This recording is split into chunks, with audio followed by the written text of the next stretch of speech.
Hi, Shepard. Well, I guess one question would be, do we have a strategy to end this that actually would try to offer the possibility of relenting on some of these sanctions if there can be a relatively rapid peace?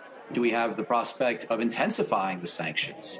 If not, and I think one thing Putin always has felt is that the West is weak, that we're soft. And I have to say there's a little bit of softness in some of the rhetoric from President Biden, even though I respect his overall approach, because he's basically saying, I don't want to hurt the Western consumer. I don't want to hurt the Western economy. I don't want to exacerbate that 7% inflation rate. You know, heaven forbid that I would do any such thing, even though we have the greatest security crisis in Europe since 1945. So I think President Biden has to be willing to indicate that were this war to continue and intensify and maybe even threaten NATO countries, his top goal can no longer be just to protect we consumers from a little bit of pocketbook pain.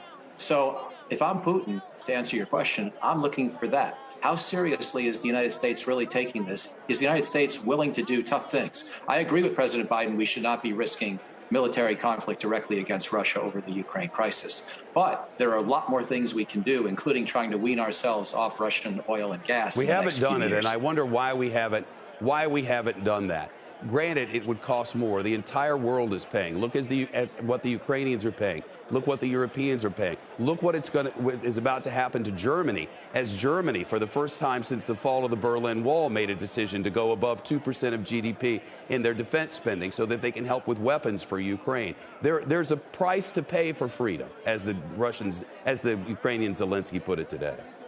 Yes, and I think you also need to focus on strategy. What is your plausible narrative for how you get to a better place and wind this thing down before we do see 4 million refugees created in the next few weeks, before we see major cities in Ukraine leveled, before we see this place turn into Sarajevo or Grozny. So that has to be the goal, not simply inflicting punishment for its own sake. And so I think if you're Biden, you need to both threaten worse sanctions, but also offer the prospect of less bad sanctions and of relief if there can be some kind of a negotiation. You know, I think we also have to be pragmatic. We're going to have to give Putin something, maybe a face-saving, small concession, while he gets his forces out of Ukraine. And I think that we have to rethink the question of Ukraine being in NATO someday.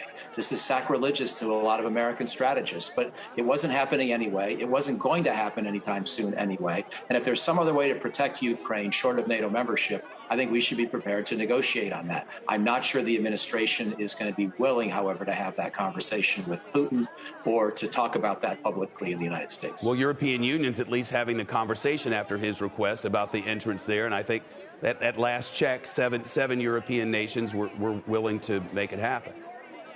Right. And I think the EU is different from NATO. I think someday if Ukraine can bring up its economic practices, its rule of law, reduce corruption, and the European Union wants to invite them in, great. And Putin should not have a veto over that. However, I think we need to sometimes, not that I want to sympathize with Putin, but sympathize with Russians who say, you know, NATO was set up to defeat the Soviets in the Cold War. That's ancient history. But NATO has expanded several hundred miles to its east since the Cold War ended and almost doubled in membership.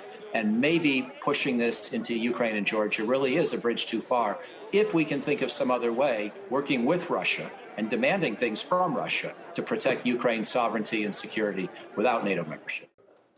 Shepard Smith here. Thanks for watching CNBC on YouTube.